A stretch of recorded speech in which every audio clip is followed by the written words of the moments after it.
4 PM news network में दोस्तों आपका स्वागत है। मैं हूं आपके साथ राशिद ज़हीर। महाराष्ट्र का एक गांव चुनाव आयोग और राजीव कुमार की पोल खोलने के लिए बिल्कुल आतुर है। जब आप मेरी खबर सुन रहे हैं तो वहां पर वोटिंग चल रही है। आप हैरत करेंगे, वोटिंग, मतदान तो हो चुका, रिजल्ट भी आ चुका। महाराष्ट्र के चुनाव को लोग अपने गले से नहीं उतार रहे। महाराष्ट्र के शोलापुर में गांव है जहां के विधायक हालांकि एनसीपी शरद पवार के ही जीते हैं, लेकिन एक गांव जहां पर लगभग 1900-1800 वोट बताई जाती हैं। 2014 से लेकर अगर 2024 की बात करें, वहां कभी भारतीय जनता पार्टी को 200 वोट 300 वोटों से ज़्यादा नहीं मिले। ज़्यादातर वोट वहां दो बंदे हैं जिनकी बहुत ज़्यादा रेस्पेक्ट है, उन्हीं के मुताबिक वो पूरा गाँव चलता है। बूथ संख्या है 96, 97, 98। पता ये चला इस चुनाव में कि वहां भारतीय जनता पार्टी के कैंडिडेट को 1000 से ज़्यादा वोट मिल गई और जो बंदा वहां जीता है उसको वोट कम मिली है। तो उस गांव के लोगों के अंदर एक ऐसी भावना पैदा हुई कि उन्होंने कहा इस रिजल्ट को हम नहीं मानेंगे। देश के अंदर एक ऐसी नज़ीर पेश कर दी दोस्तों कि मुझे चिपको आंदोलन, नर्मदा आंदोलन, कई सारे आंदोलन याद आ गए, लेकिन मैं आपको बताना ये चाहता हूं कि वहां चल क्या रहा है। और पुलिस प्रशासन ने अभी ताज़ा खबर के मुताबिक बताया ये जा रहा है कि वोट करने नहीं दे रहे और वहां कर्फ्यू लगा दिया गया है। लेकिन क्या आप कर्फ्यू लगा करके लोगों की भावनाओं को बंद कर देंगे? दोस्तों पूरी खबर मैं आपको सुनाता हूं, आपकी स्क्रीन पर मैं लगाऊंगा अखबार के साथ, कुछ वीडियो भी दिखाऊंगा। हालांकि वहां हुआ यूं है कि जो मेन स्ट्रीम मीडिया का जो चैनल्स हैं उन्होंने अपनी प्रादेशिक भाषाएं जो होती है ना, मराठी, उनमें ही चला दिया है। वो नहीं चाहता कि देश के अंदर एक ऐसी अलख लग जाए कि हर आदमी आकर ये कहने लगे कि साहब दोबारा मतदान हम अपने पैसों से कराएंगे। चुनाव आयोग जब नहीं सुनता ईवीएम की बात, चुनाव नहीं सुनता है, चुनाव आयोग नहीं सुनता पार्टियों की बात, चुनाव आयोग नहीं सुनता है लोगों के मन की बात करते तो है मोदी जी, लेकिन वो नहीं सुन रहे कि आखिरकार ज़मीन पे क्या चल रहा है। तो लोगों ने अपने पास से पैसा इकट्ठा करके वहां मतदान करने की कोशिश की। पहले परमिशन भी मांगी, तहसीलदार ने मना कर दिया। चुनाव से रिलेटेड जो पीठासीन अधिकारी या बाकी तमाम लोग हैं उन्होंने भी इनकार कर दिया। 144 लगा दी गई है, लेकिन वो लोग वोट देने पर आजिज़ हैं, आतुर हैं और वो आकर के बता देंगे शाम तक हुआ क्या है। आपको मैं सिलसिलेवार खबर सुनाता हूं दोस्तों। सबसे पहले मैं आपको खबर दिखाऊंगा, ये आप देखें, कल शाम की खबर है, लेकिन मैं आज की ताज़ा खबर भी आपको दिखाने जा रहा हूं। ये आज तक ने छापा कि शरद पवार के गढ़ में बीजेपी को एनसीपी से ज़्यादा वोट, अब बैलेट पेपर से मॉक पोलिंग करेंगे गांव वाले।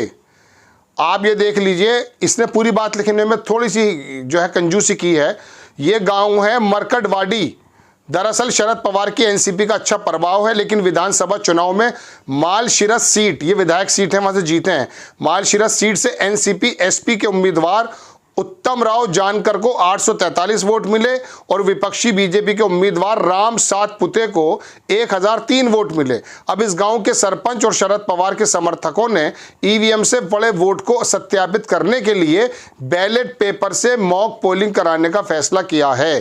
पूरी खबर यह है कि वहां महायुति को मिली ऐतिहासिक जीत के बाद गठबंधन महाविकास अघाड़ी में शामिल दल चुनाव आयोग की भूमिका और ईवीएम पर सवाल उठा रहे हैं।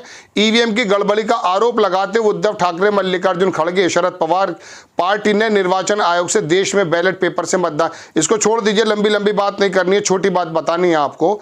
मरकटवाड़ी गांव में शरद पवार की एनसीपी का अच्छा प्रभाव है, लेकिन विधानसभा चुनाव में मालशिरस सीट से एनसीपी, वही मैं आपको बता चुका हूं।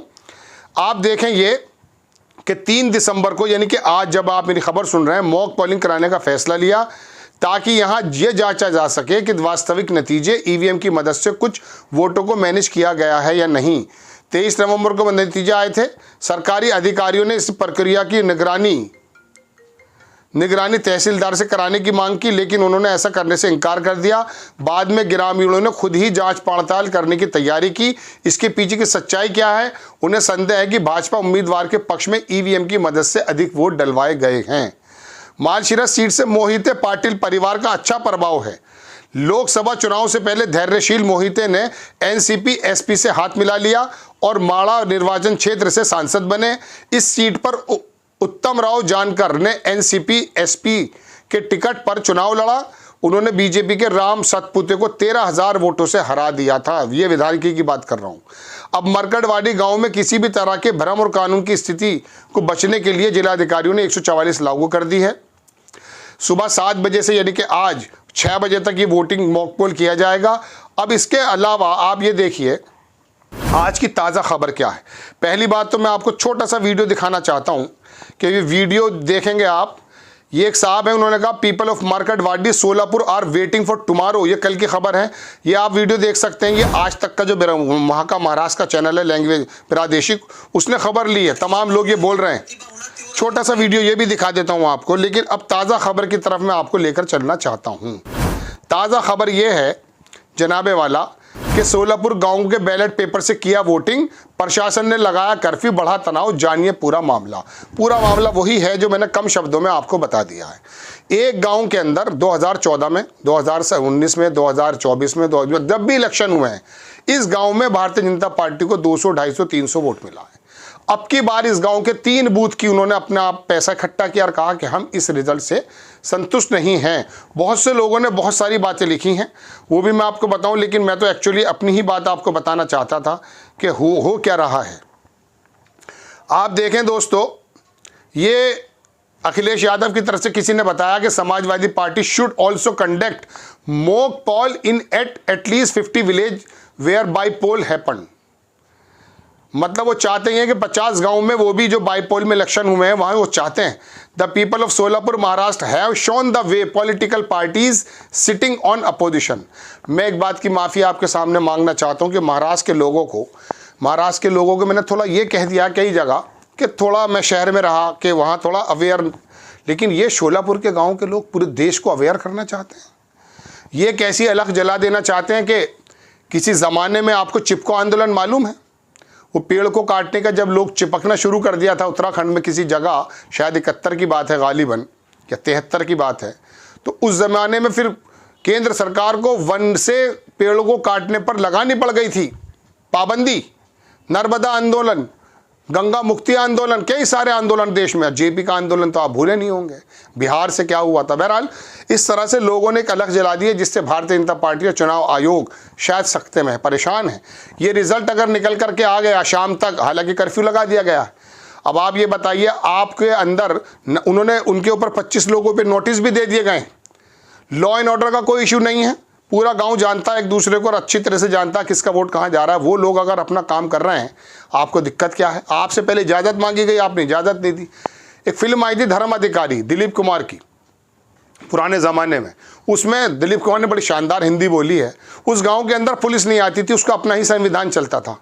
संविधान तो मैं अपने शब्दों में कह रहा हूँ, उसका अपने नियम कानून थे, और उसने कहा कि यहाँ पर जो है धर्म अधिकारी ही फैसला करते हैं। आज तक आज़ादी के बाद से कोई फैसला वहाँ गलत नहीं हुआ। ये साउथ की उन्होंने पृष्ठभूमि को रखा था। तो मुझे याद ये आ गया कि ये जो गांव है शोलापुर का, क्या पूरे देश के लिए सामने नज़ीर है। अगर लोग खड़े हो गए अपने अपने जगह पर मॉक पोल कराने के लिए, तो चुनाव आयोग की धज्जियाँ उड़ जाएंगी। वो झूठ बोलने का जो उस पर आरोप लगता है रात दिन, वो किसको मुँह दिखाएगा। राजीव कुमार क्या करेंगे। चुनाव आयोग की जो हालत देश के अंदर है, रोज़ाना नए हद ये है कि वहाँ का एक गाँव सड़क पर आ गया कि हमारा वोट कहाँ चला गया। कैंडिडेट ये बोल रहा है कि मेरा वोट मेरा परिवार को तो मुझे मिलना चाहिए था। इतनी भारी गड़बड़ी होने के बाद, ईवीएम 99% जो है चार्ज मिलने के बाद, चुनाव आयोग की कान पर जूं नहीं रेंगती। हैरत की बात है। लेकिन ये गांव शायद देश को एक नज़ीर पैदा कर देगा। और अब समाजवादी पार्टी ने विकास का एपिसोड में अलग बनाऊंगा कि इसके क्या इम्पैक्ट हो सकते हैं। अभी शाम तक देखिए, इंतज़ार कीजिए, जैसे कोई रिजल्ट वहाँ से आता मैं आपको बताऊंगा। पूरे देश की निगाह, इंसाफ पसंद लोगों की निगाह इस गांव पर है। भले ये बात अलग है कि प्रशासन ने अपनी तरफ से वहाँ पर अंग्रेज़ों जैसा माहौल पैदा कर दिया, कर्फ्यू लगा दिया, निकलने नहीं दे रहे। आपको खबर कैसी लगी अपनी राय कमेंट्स बॉक्स में ज़रूर दीजिए। चैनल को सब्सक्राइब कीजिए, शेयर कीजिए। नेक्स्ट टाइम मैं किसी खबर के साथ हाजिर होता हूँ। जय हिंद।